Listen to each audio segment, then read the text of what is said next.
कुलभूषण यादव को फैसिलिटेट कर रही है। ये ऑर्डिनेंस जो है वो खुफिया तरीके से इस पर काम किया गया है। लेकिन सवाल यहाँ पर ये पैदा होता है कि जिस ऑर्डिनेंस का हवाला देकर बिलावल भुट्टो जरदारी साहब बात कर रहे हैं, क्या उनका ये इल्जाम हुकूमत पर दुरुस्त है अपने एतबार से? जनरल साहब, बिलावल कह रहे हैं अगर ऐसा ऑर्डिनेंस अगर हम लेकर आते तो दिफाए पाकिस्तान काउंसिल इस्लामाबाद में धरना दे देती। हुकूमत ने किया तो किसी ने कुछ नहीं किया। अब जो वो इल्जाम फैसिलिटेटर के तौर पर लगा रहे इस हुकूमत पर, इस गवर्नमेंट पर, बिलावल जिस नजरिए से देख रहे हैं वो दुरुस्त कह रहे हैं?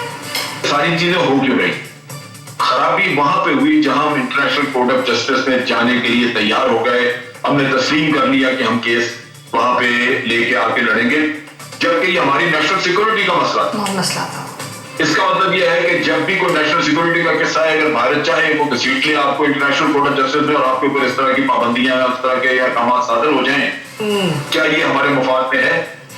हमें तो ये कोर्ट में जाने से इनकार करना चाहिए। हमें कहना चाहिए था कि जनाब हम ये नहीं मानते क्योंकि ये हमारी नेशनल सिक्योरिटी का इशू है। नेशनल सिक्योरिटी के मामला के ऊपर आप फैसला कर सकते हैं तो हम ना चाहते हैं, लेकिन जब आप भागे भागे गए वहां पे तो ये अल्लाह का शुक्र अदा करें कि उन्होंने आपके केस को खत्म ही नहीं कर दिया, क्योंकि international court of justice United nation के बाकी तमाम अदारों की तरह जैसे वो चलते हैं इसी तरह ये भी चलता है।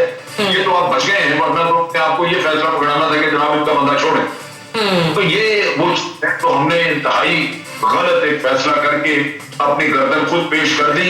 अब वो फंसी हुई है, उसके लिए कभी आपको कोई आपको ऑर्डिनेंस लाना पड़ता है, कभी कुछ करना पड़ता है ताकि आप शुरू हो सके। एक और जो खराबी कर रहे हैं वो ये है कि ये तीसरी दफा इजाजत दे रहे हैं उनको कि आप आके तो उनका काउंसलर टेस्ट दे रहे हैं। ये एक और गलत काम है।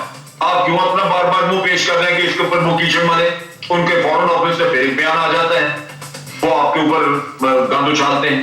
तो ये इतना मैं समझता हूँ समझ नहीं लगती कि हमें प्रॉब्लम है क्या, हम क्यों इतनी कमजोरी का मुजाहरा करते हैं, कभी इंसानियत के नाम पे, ताकियत के नाम पे। इस बात को वाकई अक्सर लोग तस्लीम करते हैं कि आईसीजे में पाकिस्तान ने जिस तरह से मामले को प्रेजेंट किया था वो वाकई खासा वीक था।